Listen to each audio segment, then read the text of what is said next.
नमस्कार साथियों। देखिए, आज के वीडियो में हम देखेंगे कि कक्षा 5, 8, 23, 24 अंतर्गत जो भी प्रक्रिया चल रही है, तो उसी में जो पूर्व निर्देश जारी हुए थे, हमने विस्तृत में निर्देश को देखा था। शाला स्तर से क्या-क्या कार्य किया जाना है, उसकी समय सीमा देखी थी। तो उसी में देखिए पोर्टल पर नया ऑप्शन एक और उपलब्ध करा दिया गया है, जो कि यहाँ पर आपको 5-8 एग्ज़ाम 23-24 के अंदर मिलेगा, मार्क्स एंट्री हाफ ईयरली। ये मार्क्स एंट्री वाला एक नया ऑप्शन दिया गया है। तो इसके माध्यम से जो अर्धवार्षिक परीक्षा सभी विद्यालय, चाहे शासकीय हो चाहे अशासकीय विद्यालय हो, उनमें जो अर्धवार्षिक परीक्षा स्टूडेंट्स की ली गई थी कक्षा 5 एवं 8 की, तो उसकी प्रविष्टि यहाँ पर की जाना। तो उसके लिए हमको इस ऑप्शन पर आना है, मार्क्स एंट्री हाफ ईयरली, इस पर हम क्लिक करेंगे। तो ये देखिए इस प्रकार से हमको यहाँ पर ऑप्शन ऑन हो जाएगा। यहाँ पर सबसे स्पष्ट जो है ऊपर ही बताया गया है, मार्क्स एंट्री हाफ ईयरली 23-24 का है, आउट ऑफ 60 मार्क्स। ये ब्रैकेट में यहाँ पर स्पष्ट बताया गया है ये जानकारी कि हमको जो मार्क्स की प्रविष्टि करनी है, अर्धवार्षिक एग्जाम जो हुआ था वो 60 मार्क्स का हुआ था, और 60 मार्क्स में से कितने मार्क्स जो है किस स्टूडेंट को प्राप्त हुए, आपको इसकी एंट्री करनी है। तो यहाँ पर आपका यू डाइस कोड, जिस भी शाला से आपने लॉगिन किया है या जिस भी यूनिक कोड से आपने लॉगिन किया है, क्योंकि शासकीय और अशासकीय शाला में शासकीय में यूनिक कोड से लॉगिन किया जाता है टीचर के, और अशासकीय शाला में PSID से लॉगिन किया जाता है RSKMP.in पोर्टल पर। तो यहाँ पर आपका जो भी विद्यालय से आप में पे या जो भी शाला है उसका डाइस कोड आ जाएगा। यहाँ पर क्लास आपको सिलेक्ट करनी होगी, क्लास 5 और 8 दोनों अवेलेबल होगी। यदि 1 से 8 का विद्यालय होगा, सिर्फ 1 से 5 का विद्यालय होगा तो 5वीं अवेलेबल होगी, सिर्फ 6 से 8 का विद्यालय होगा तो 8वीं अवेलेबल होगी। तो हम यहाँ पर जो भी है क्लास यहाँ पर किसी को सिलेक्ट कर लेते हैं और शो बटन पर क्लिक करते हैं। तो यहाँ पर देखिए जो भी आपने स्टूडेंट वेरीफाई किए हैं अभी कक्षा 5 और 8 में, तो वो स्टूडेंट आपको यहाँ पर शो हो जाएंगे। जैसे हमने यहाँ पे अभी क्लास 8 को सिलेक्ट किया है, शो बटन पर क्लिक किया है, तो सबसे पहले हमको स्टूडेंट का समग्र आईडी प्रदर्शित हो जाएगा, फिर स्टूडेंट का नेम और उनके पिता का नाम यहाँ पर प्रदर्शित होगा। और उसके बाद में जो भी सब्जेक्ट रहे हों तो वो सब सब्जेक्ट आपको यहाँ पर आएंगे। जैसे कि आपको दिख रहा है ये प्रथम भाषा, द्वितीय भाषा, तृतीय भाषा, फिर उसके बाद में गणित विज्ञान, सामाजिक विज्ञान। तो ये इस प्रकार से सब्जेक्ट यहाँ पर अवेलेबल होंगे। तो हमको प्रत्येक स्टूडेंट के सामने ये जो भी सब्जेक्ट हैं उनका अर्धवार्षिक में जो भी रिजल्ट रहा है आउट ऑफ 60 मार्क्स में से, वो हमको यहाँ पर एंटर करना होगा। सबसे नीचे हमको ऑप्शन आएगा वेरीफाई एंड सबमिट का। तो वेरीफाई एंड सबमिट बटन पर हम जैसे ही क्लिक करेंगे तो ये डाटा सबमिट हो जाएगा।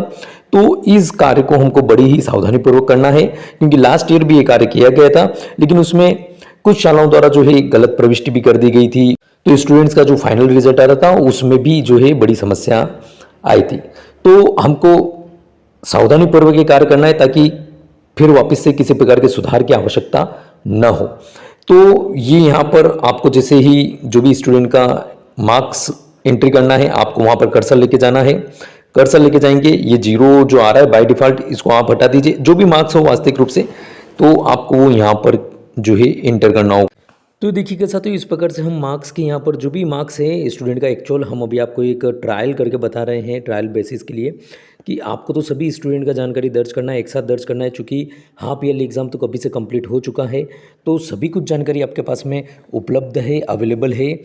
ठीक है, तो हमको इस प्रकार से मार्क्स की एंट्री करना है सभी स्टूडेंट्स का, और यहाँ पर हमको नीचे आ जाना है। नीचे आने के बाद में देखिए वेरीफाई एंड सबमिट बटन आपको यहाँ पर मिल रहा है, तो इस पर हम क्लिक करेंगे। क्लिक करने पर देखिए ये हमसे सत्यापन के लिए पूछ रहा है पोर्टल, तो यहाँ पर हम इसको यस, आपको यदि जानकारी सबमिट करना है तो यस वेरीफाइड बटन पर क्लिक करेंगे। तो क्लिक करते ही इस प्रकार से यहाँ पर देखिए हमको एक मैसेज आ चुका है, स्टूडेंट मार्क्स अपडेटेड सक्सेसफुली। अब देखिए इसमें हुआ क्या है कि हमने यहाँ पर अभी जो ट्रायल बेसिस पे किया था, आपको ऐसा नहीं करना है, आपको बताने के लिए हम ऐसा कर रहे हैं कि हमने यहाँ पर अभी कुछ ही जानकारी को जो है यहाँ पर दर्ज किया था। अब यहाँ पर देखिए पुनः मैं यदि उसी क्लास में जाता हूँ तो यहाँ पर 8 वापस से मैंने सिलेक्ट किया है, शो बटन पर क्लिक किया है, तो जो जानकारी आपने दर्ज करी थी वो जानकारी आपको यहाँ पर फिर से अवेलेबल हो जाएगी। अब यदि आपको इसमें किसी प्रकार का सुधार करना हो, बाय मिस्टेक यदि आपने किसी स्टूडेंट का डाटा एंटर नहीं किया हो या किसी जानकारी में आपको सुधार करना हो, तो यहाँ पर अभी भी ऑप्शन अवेलेबल है। आप इसमें चाहें तो जानकारी में यहाँ पर सुधार कर दें। सुधार करने के बाद में पुनः हम नीचे चलते हैं। नीचे हमको फिर से वो वेरीफाई एंड सबमिट बटन पर क्लिक करना है, यस वेरीफाइड पर क्लिक करना है, अपडेटेड सक्सेसफुली इसको ओके कर देना है। तो इस प्रकार से जानकारी को बड़ी ही सावधानीपूर्वक हमको दर्ज करना है और सभी स्टूडेंट की जानकारी को हमको दर्ज करना है। ऐसा नहीं हो कि कोई स्टूडेंट छूट जाए, क्योंकि जनरली ऐसा भी होता है, देखने में आता है कि यदि किसी स्टूडेंट को आपने कि चलो ठीक है इसकी जानकारी को ले लेंगे, बाद में इंटर कर लेंगे, लेकिन कुछ स्टूडेंट की जानकारी आप दर्ज कर देते, कुछ स्टूडेंट की रह जाती है, तो फिर वो हो सकता है कि आप बाद में जानकारी को भूल जाएं या उस स्टूडेंट को फिर से अपडेट करना भूल जाए, इसलिए एक ही बार में आप सभी स्टूडेंट का डाटा सही एक बार में दर्ज कर लें, क्योंकि ये सुविधा अभी अवेलेबल है। हो सकता है पोर्टल पर इस प्रकार की सुविधा आगे बंद हो जाए सुधार करने का, या हो सकता है कि सभी स्टूडेंट का डाटा एक साथ ही इंटर हो पाए। तो हमको जो भी जानकारी है, सही जानकारी वास्तविक रूप से एक बार में ही हम दर्ज कर लें, ऐसा हमारा प्रयास होना चाहिए। तो आज की वीडियो में इतना ही, मिलेंगे नई वीडियो में नई जानकारी के साथ। धन्यवाद।